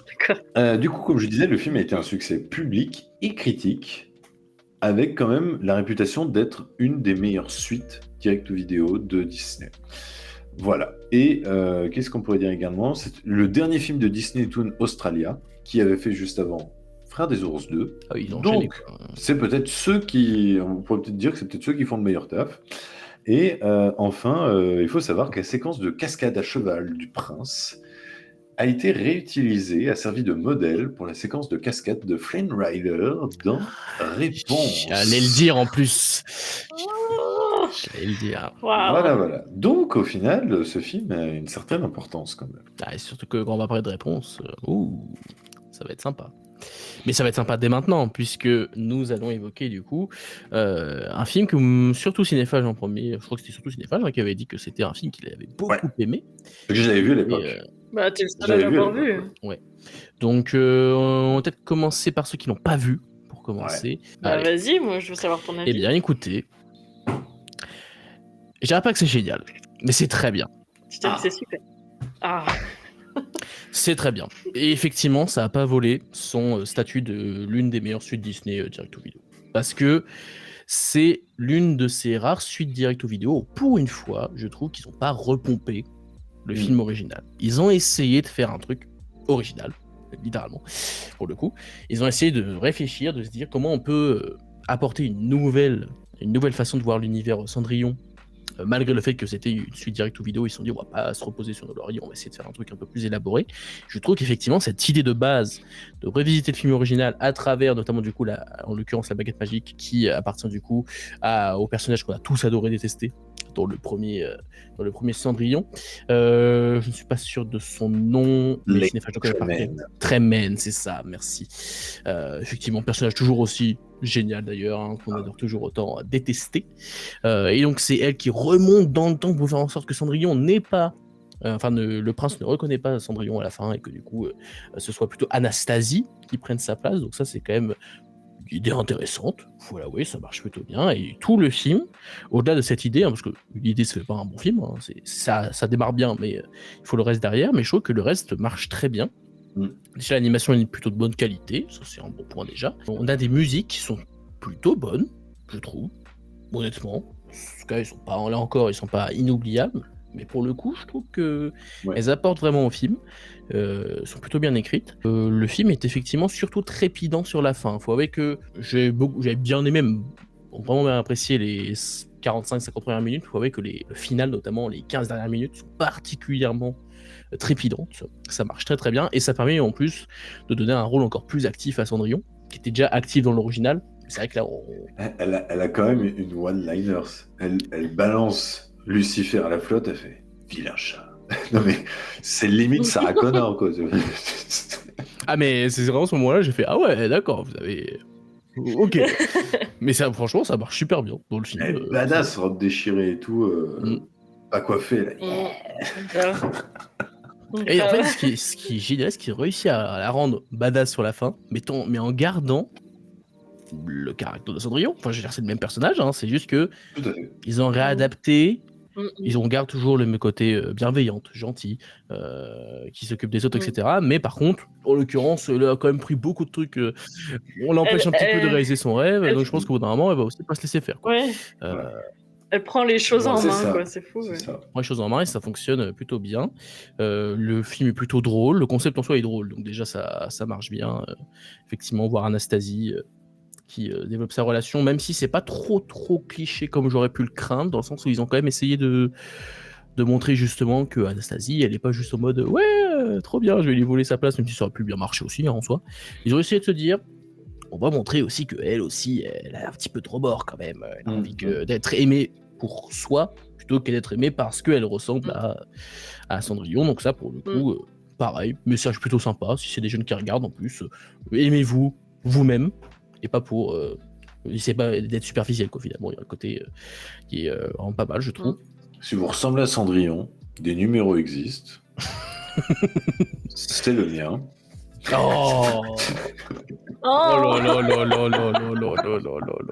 Mais du coup ouais, franchement cette suite m'a pas mal plu. Je vois que j'ai pas non plus trouvé ça parce que tu m'as dit vraiment oh c'est génial, tu m'as dit j'ai cru vraiment que vous avez mais pour une suite c'est je trouve génial. Je trouve ça génial. Pour une suite, c'est génial. Parce que quand même, l'écriture, quand même, quand tu penses aux multiples rebondissements, où tu te dis, mais en fait, tu t'ennuies pas une seule seconde. Et moi, je sais pas, mais je l'ai revu, j'avais quasiment envie de me le refaire le lendemain, quoi. tellement je trouve. Enfin, il y a vraiment, il y a du peps et tout ça. Tous les personnages sont cool. Tu les retrouves tous et ils sont en plus mieux développés certains. Enfin, j'ai vraiment trouvé que c'est une leçon, je trouve, pour faire une suite d'un film d'animation. Mais est-ce que Mélanie partage cet avis? Parce que Mélanie l'a découvert aussi. Donc, est-ce qu'elle est tout aussi charmée par cette suite? Alors, moi, j'ai adoré. Yes. Vraiment, alors je vais vous expliquer mon état d'esprit un peu, peut-être pas minute par minute, mais au début en tout cas. Parce qu'on n'a pas tant de temps. Non, mais deuxième minute, j'ai film. vu cette scène, j'ai adoré. 4e minute. Le truc interminable. Non, en fait, au tout début, ça fait un peu moi, c'est Cendrillon, j'ai une super vie, et parce que nanana. Alors, cette fois, je vais vous raconter. J'étais là, oulala, ça va être hyper girly, je vais pas aimer du tout. Et après, t'as du coup le vol de la baguette avec Marina Bonnefay qui disparaît, et j'étais là, qu'est-ce qu'ils font? Qu'est-ce qu'ils font? Qui est figé en pierre. Ils ont tué Marina Bonnefay, j'étais ça va être la merde. Et le côté où et après je me suis dit tiens, ça va être aussi un film très drôle parce que à un moment donné du coup elle rapetissit le pied d'Anastasie pour qu'il rentre dans la chaussure et on voit à travers les doigts de pied complètement pliés et rentrés et je me suis dit oula, ça va être plein de détails rigolos et tout. Et effectivement, j'ai trouvé que c'était très drôle, qu'il y avait beaucoup d'action, beaucoup de péripéties, comme on a dit. Et il est vraiment bien fait. Après, on peut trouver ça un petit peu long parce que du coup, ils surenchérissent toujours un petit peu pour dire bah non, il faut qu'il marie Anastasie, absolument. Donc il y a toujours des subterfuges avec la baguette magique, forcément, on peut tout faire. Et tu te dis, mais le pauvre prince, il se fait manipuler de A à Z, torturé dans tous les sens, le pauvre. Mais franchement, il est super, quoi. Moi, j'aurais vraiment adoré avoir ce film-là en premier, quoi. Après, ça aura pas trop de sens en le premier, mais vraiment, c'est pas du tout girly comme je m'attendais. Il y a plein de rebondissements et voilà, franchement, j'ai rien eu à dire. Je vois pas spécialement de défaut, à part peut-être, on reste un petit peu souvent dans le château, quoi. Ça fait très très château. Mais voilà, comme il est grand et beau, ça va. Et franchement... Elle part toujours du château. Oui, le château. Non, je parle pas de toi. On parle pas toujours de toi, sinon. Mais non, je pensais que tu parlais du prince. Oui. Non, après, le prince, il est assez lambda. Il est un petit peu rigolo aussi. Il y a un petit côté décalé. Voilà. Puis, il y a pas trop de remplissage avec les souris ou les chats. Des fois, on les voit très très peu. C'est vraiment concentré sur comment Cendrillon va sortir de cette merde et puis et vivre son conte de fées, quoi, en gros. Donc j'ai trouvé vraiment top, quoi. Franchement, nickel. Je pense que c'est pour ça que je dis pas que c'est génial. C'est parce qu'il y a la chanson des souris.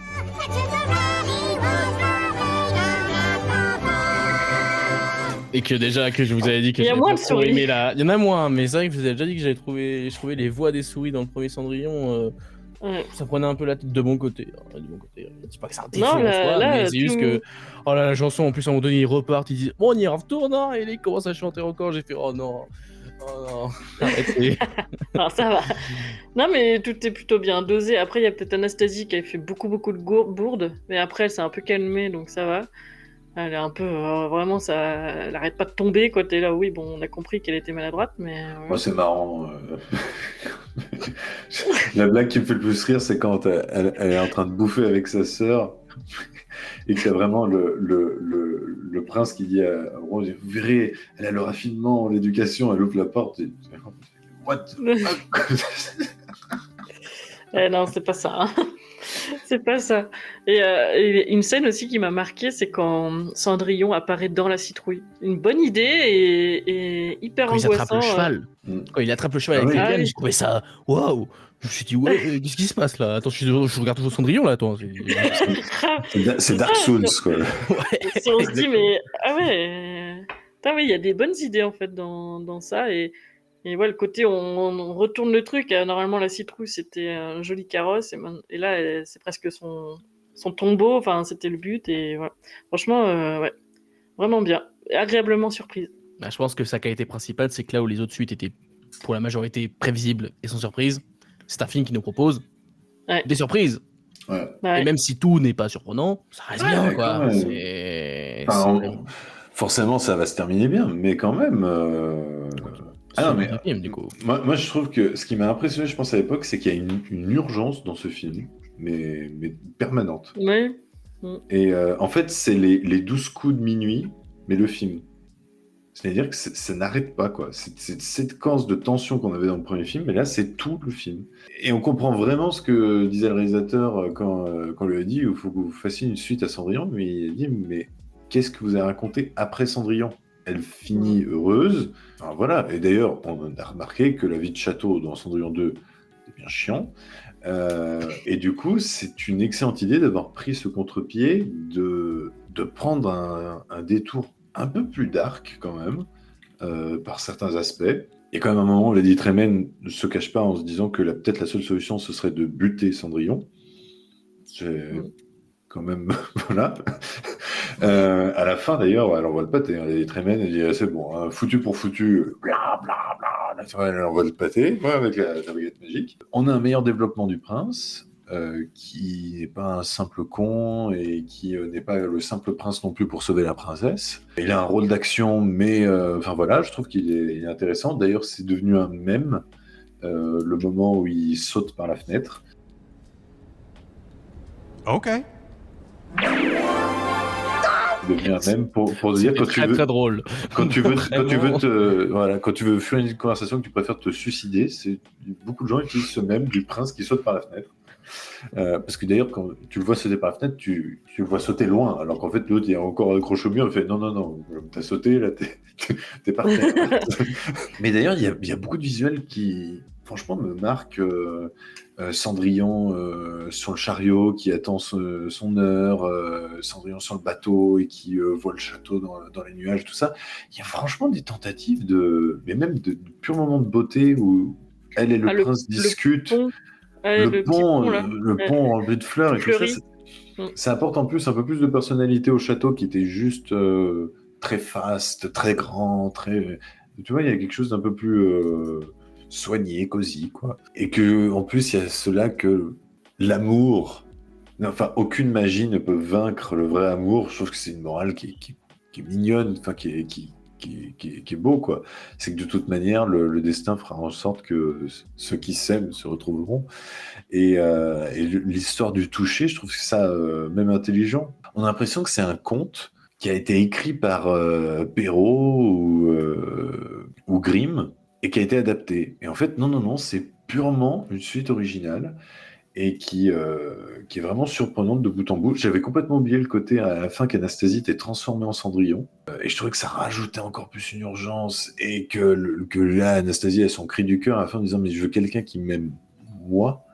Et là, franchement, je suis impressionné par la qualité de cette suite.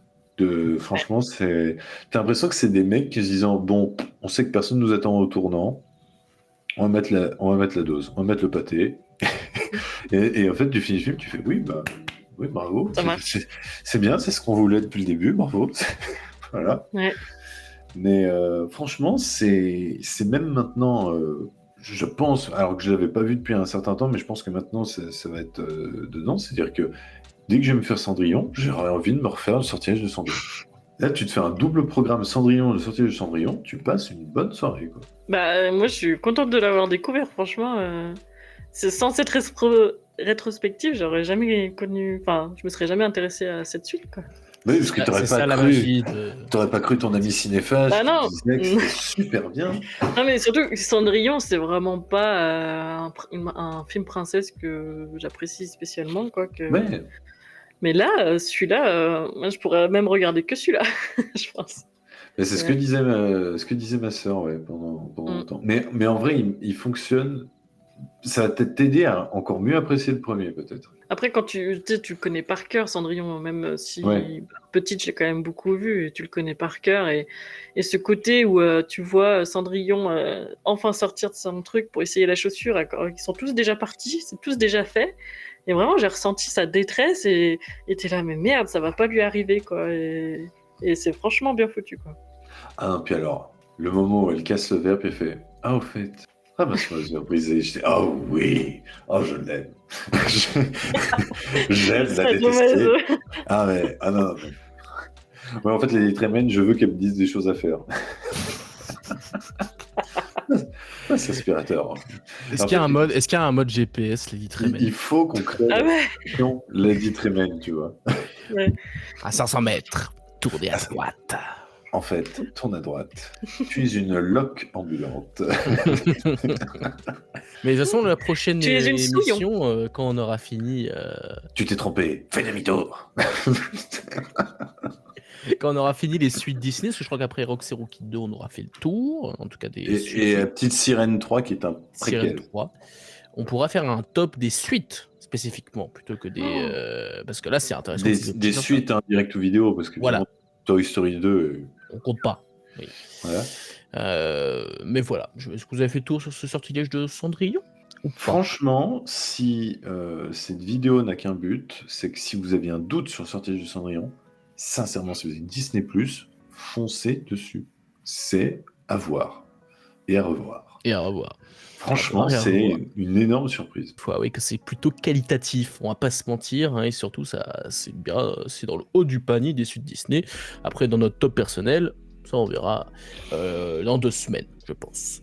En attendant, maintenant que cette émission est finie, on va faire un point sur les tops et les flops comme d'habitude. Alors, de mon côté, j'ai juste donné mon flop parce que le top n'a pas du tout changé, hein, donc il n'y a pas besoin de le reciter. Est-ce que Mélanie, ton top a changé? Pas du tout, non. Bon, on va dire que nos flops, dans ce cas, hein, pas besoin de... Par contre, ce qui est quand même important à souligner, c'est que ce soir, on pourrait quasiment dire que les suites... étaient toutes pas mal. Ouais. Et limite, mieux que les films originaux. Non, par contre, Cars, non, Cars, non. Attention, fais gaffe. Bah, c'est tout, parce que...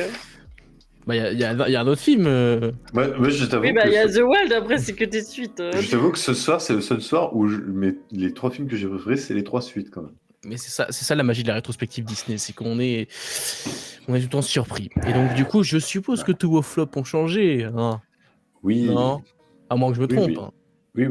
Oui. C'est un peu décalé, oui. Bon, bah, écoutez, le mien, il est très simple. Du coup, on reprend les 10. En 10e, j'avais le livre de la jungle 2. Non. En 10, j'avais toujours le livre de la jungle 2. En 9, j'avais Pocahontas 2. Belle et la Bête 2 en 8.